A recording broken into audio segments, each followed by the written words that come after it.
When was the last time you cried? And when I say cried, I don't necessarily mean cry out of grief. It could be cry of tears of joy. It could be tears of just existential loneliness. It could be tears of awe. And of course, there are also tears of pain, emotional tears. I asked the question because I'll never forget an event that happened a number of years ago, where a gentleman came to see me. He was in his mid-40s. And as soon as I looked at him, as soon as he entered my office, I saw that he was like stiff. I could see the knots and how much was bottled up within him without even uttering a word. Then we sat down to speak. He began to share with me his life story. And ultimately, just it was one personification epitomizing pain and suffering. He told me that his whole life, he was loathed, he was bullied, he was always picked on. And he began to loathe himself. He says, and I would even create scenarios where people would take advantage of me. The more he spoke, the more painful it was. I couldn't even imagine living like that, 24/7. How did he come to see me? He had heard of one of my classes online and felt he wanted to reach out. He was clearly an intelligent person, but his potential was completely locked up in this deeply knotted, the body remembers and the body contains, and all the pains that we have in our lives are all embedded within our bodies. And you could see it in this fellow. As we're speaking, and I was just trying to be kind and empathetic and just hear his story, I asked him suddenly, just out of the blue, I said to him, when is the last time you cried? And he looked at me with bewilderment. And he said, last time, I can't even remember. I think it was around 4 or 5 years old. But I do remember my father telling me then, I never want to see you crying again. Men don't cry. And every time I was in pain, I wanted to cry. I was terrified because my father would catch me. And I had plenty to cry about. And I was thinking to myself, how many tears are bottled up in this individual? And then he added this devastating line. He said, and I'll tell you something, that if I begin crying, I feel like I'll never stop because I have so much, like a gushing wellspring. It will never stop. By instinct, I just asked him to stand up. He stood up. I went over to him and I gave him a hug, a bear hug. This man froze up. I felt I was holding on to this cold stone, like a metal beam, as tight as it can be. It's hard to even describe. It wasn't human. And I saw what happened. Armor. All the feelings, whether of pain or even of joy, were locked inside, and there was this solid brick armor, brick wall surrounding it all. And I realized at that point the power of tears and the power of expression and the power of what we call breaking the silence.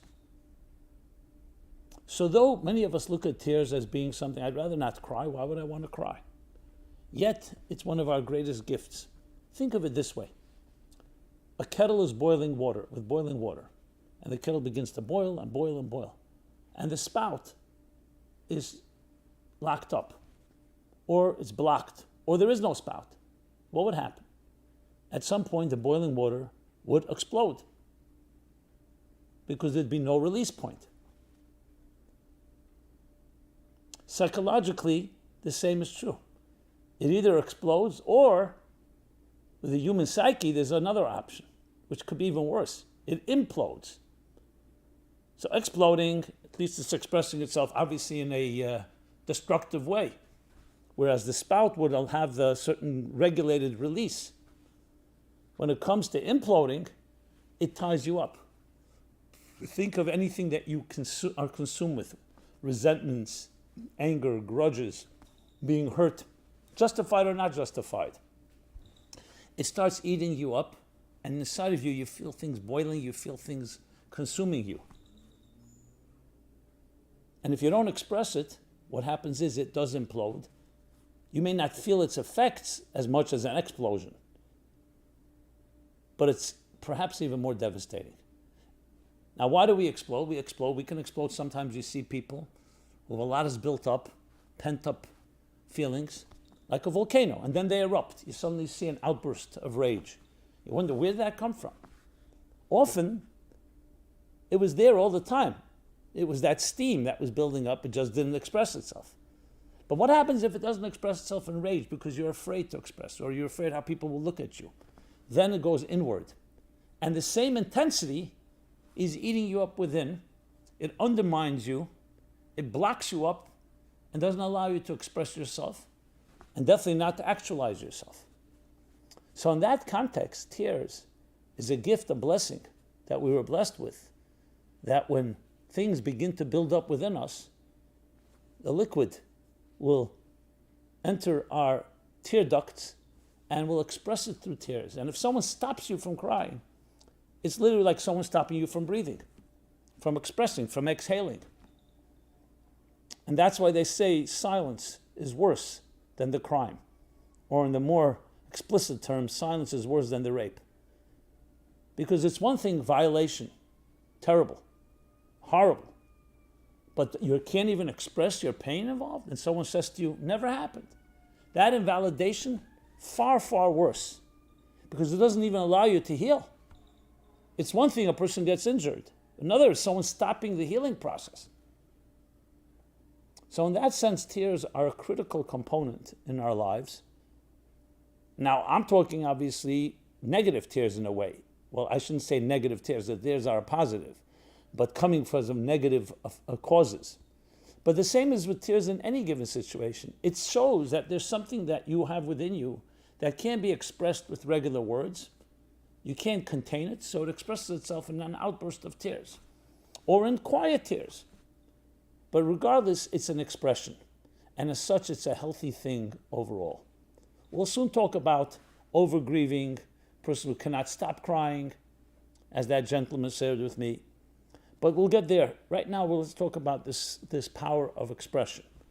In the Talmud, there's a very interesting two opinions on a verse. The verse says, if a person is anxious, if a person is worried or concerned, the Hebrew word is im yidag leva adam. If the heart of a person is concerned or anxious, yasichena.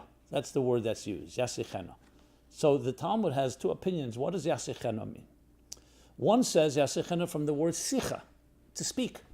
If you're anxious, if you're concerned, find someone to speak about, to express it. And that will help you. The second yasichena is read not with a sin, but with a samach in Hebrew, which means to distract yourself. La'asiach das, hescha das. To distract yourself, think about other things. Don't let the anxiety consume you. Now, apparently, this seems like a contradiction because speaking about it and ignoring it or distracting yourself is two diametric opposites. So there's an interesting thought by Rav Shmuel. He was the fourth Chabad Rebbe, and he says the following. No, they are actually two parts of one story. When you speak about it, that's how you can distract yourself. Because if you don't, you carry it within you, and then you can start getting consumed. There are many things like that. You just start eating you up. When you express it, you release it. And once you release it, it's easier to distract yourself.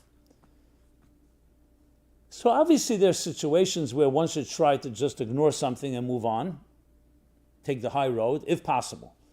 But if not, the expression is a critical component. So that's why the first step in any healing is acknowledgement, is breaking the silence, it's expression. Once there's expression, firstly, you have released that pent-up energy, so the spout is playing its role in allowing the steam out.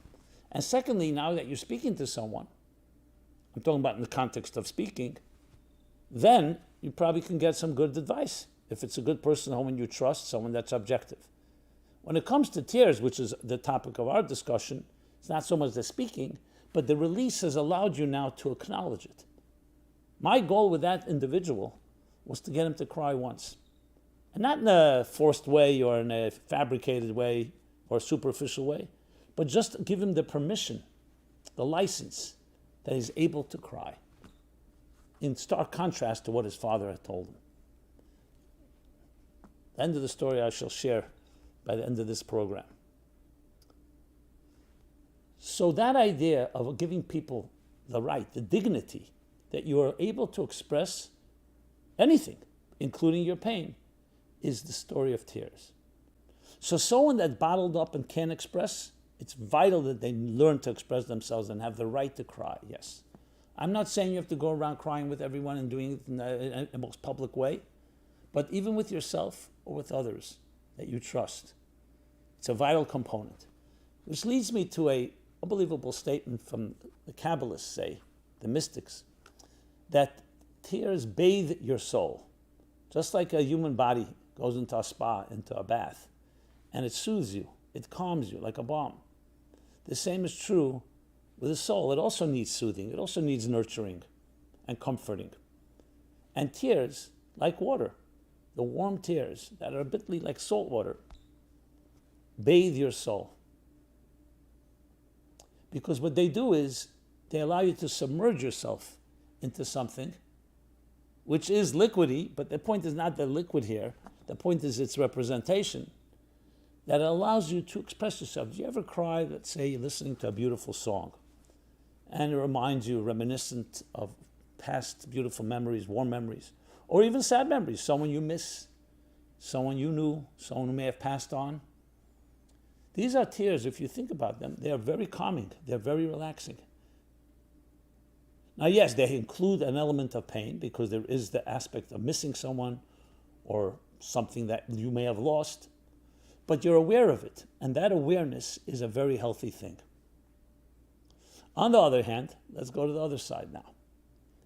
If the release point doesn't stop, if the volcano continues to erupt, it can also be destructive as well. So though tears are necessary, we also have to know how to regulate them. Now when I say regulate, it doesn't mean you control it. It just means you need to understand, to use the words of the psalmist, that those that will sow with tears will reap with joy. That the point of the tears is not an end in itself. It's true, it's relaxing, it bathes your soul. It's an expression, it's the spout, the release. But that's not an end in itself. Once there's a release, now what do you do with that energy? The energy that was bottled up, that was locked up and trapped. What happens now? What happens, you want to take that energy and turn it into something positive. It's a very critical point. Grief, loss, pain, trauma, tragedy, all creates tremendous energy. The only thing, it's negative energy. But it's still energy. That energy, when it's harnessed, can turn it to be a powerful catalyst for tremendous change. Because all change happens with a lot of energy.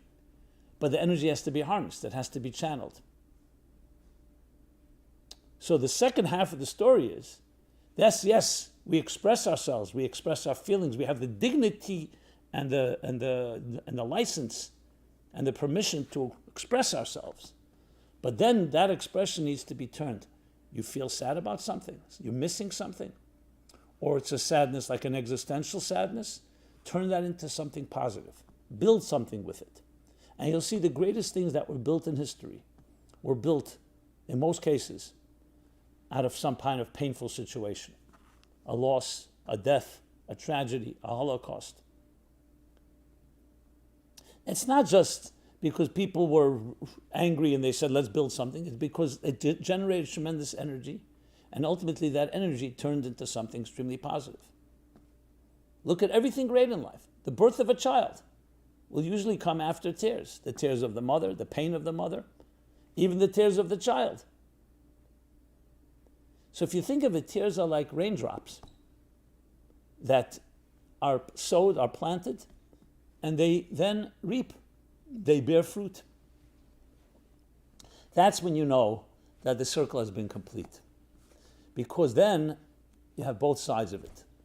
The silence, the locking up, the trapped tears is obviously not healthy. On the other hand, once it's expressed, you want it to be turned and transformed into building something.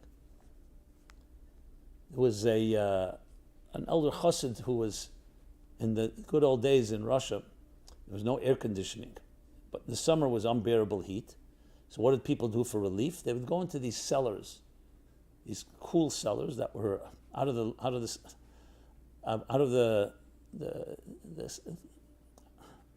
not under the sun, and they were able to cool off.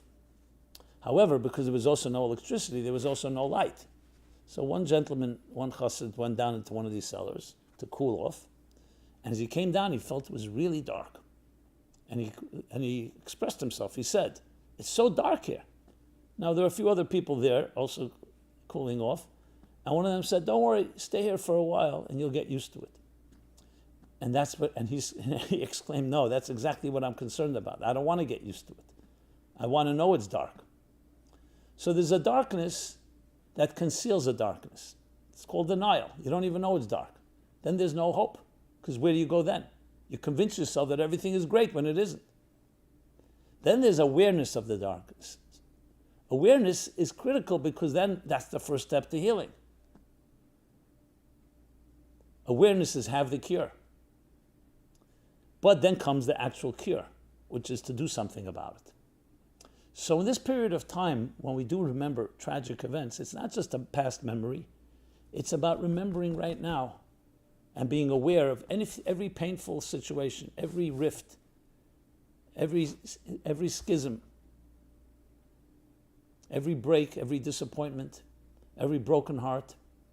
Remembering it is a powerful thing. But then let's do something about it. There's nothing as complete as a broken heart, because it makes you aware, and through those cracks the light gets in, as Leonard Cohen sings. But now we need to bring that light out. So the second half of the story, in concluding what happened with that gentleman, let me tell you. I began to meet with him, I wouldn't say every week, but every month probably for a while. And I was just being kind. I had no direct agenda. I did want him to have the right to express himself, which he never was allowed. In time, as he began to express himself, I gave him some things to read. I told him to listen to some music. He finally shed a tear. Not in front of me. He told me. He called me. He was actually excited. He said, I cried today. It was like such a big thing for him. And I celebrated with him. And it was the beginning of a journey. I know this person now quite a while. Today he's married. He has a few children. He learned to express himself. That's all it came down to. Well, it's not that's all, but it was so difficult because it was locked up for so many years.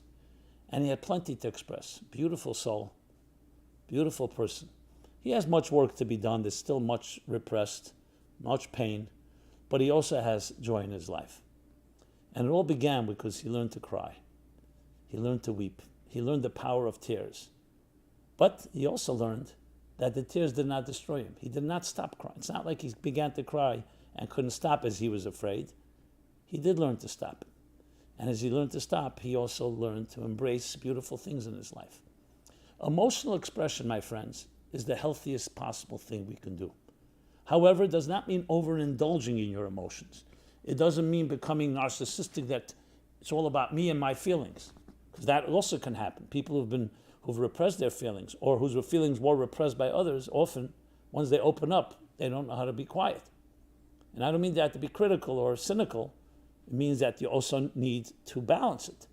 Now, when someone expresses themselves, I will never say stop, obviously. But we also need to learn. We need to learn to express, and we also need to learn to listen. It's part of the experience. And that's one of the most powerful lessons that we learn from the Kabbalah of tears. That tears have in them this spiritual, emotional potency that carries all kinds of energy. It's one of the mysteries of life. It comes out of our eyes, not out of our ears, not out of our nose. Our eyes that gaze upon things, the eyes that are the windows to the soul. That's where tears come from. And the words of the Zohar, the mystical work, the classic work of mysticism, Rav Shimon Bar Yochai, The words of the Zohar, they are, and essentially they are like the raindrops of the brain, of the mind. They're not the full mind, obviously. When the mind is overpowered, like the expression there is Rabbi Akiva, the great sage, was studying the secrets of Torah and his eyes were dripping with tears. Why? Because the intensity of the feeling was so powerful, couldn't be expressed just through words or through thoughts or through actions. The tears are like that eruption. But the eruption, as you see, is not always in pain. It could also be in great joy. It's essentially an expression from a supraconscious reality.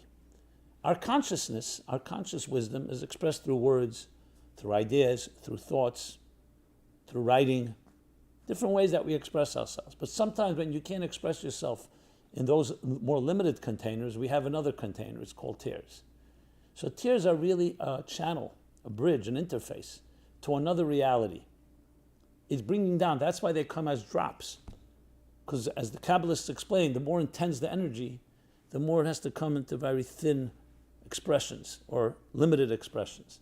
But in each drop lies this potent energy that the greatest ideas cannot contain. So in that sense, in addition to everything we spoke about, the expression, the bathing of the soul, the spa, the spiritual spa, there's also that element of it opening up channels to deeper states of consciousness and superconsciousness. So we see that a human being is far more than just what it seems. What you see is not what you get. There's much more lying within us, and the tears are like messengers from a deeper place. When I'm speaking to you, yes, I'm expressing some of my feelings, some of my thoughts, but when you see me cry, there's another expression coming from a deeper place. So it teaches us that we have access to more mysterious and more exotic, more abstract areas of transcendence than we may ever know. And that's yet another power that tears opens up for us. That's why it says that all the gates are closed except the gate of tears. That even when all the gates are closed, the tears can open up and pierce. You see, when someone you love comes to you and makes a request, sometimes you'll grant it, sometimes you may not. But when they cry, there's something that touches you. It's coming from their depths, reaching into your depths. So this is just a bit, called the tip of the iceberg, if you wish, of the Kabbalah of tears and its power in our lives. We should not be afraid to access it. This doesn't mean we have to force it. Everything has in its time. Some of the purest and most pristine of tears is when it just happens spontaneously. You're walking, you're thinking, and just, sometimes the very reality of existence itself can bring you to tears when you're sensitive. So when next time you cry, think of the tear as a drop. It's a drop of water, but in it lies tremendous power for you, for others, and even for the very cosmos, because those tears are carried all the way high to the highest levels, in the cosmic levels above, to draw down new levels, unprecedented levels of energy that we have not been able to access until we were able to reach into that deeper place. And ultimately, I want to conclude with a blessing in the prophets that says that in the future, God himself will erase all tears from our face, will wipe away the tears from our face. That doesn't mean that tears won't have value. It means the pain that has caused those tears will be wiped away. But the positive effects will remain with us forever. This has been Simon Jacobson, speaking about the Kabbalah of Tears, Meaningful Life Center, meaningfullife.com. Please subscribe, share with others, like, friend, all the different words used of getting the word out there. And I would love to hear your feedback, your thoughts, your suggestions, your ideas, your questions, and create a real dialogue. And may we only have tears of joy in our lives, only things to celebrate. And even when there may be a tear or two of pain, express it and then transform it into something really beautiful. Thank you and be blessed. May these days be transformed from sadness to joy and to great celebrations and holidays. This program is brought to you by the Meaningful Life Center. Please help us continue our programs. Make even a small contribution at meaningfullife.com/donate.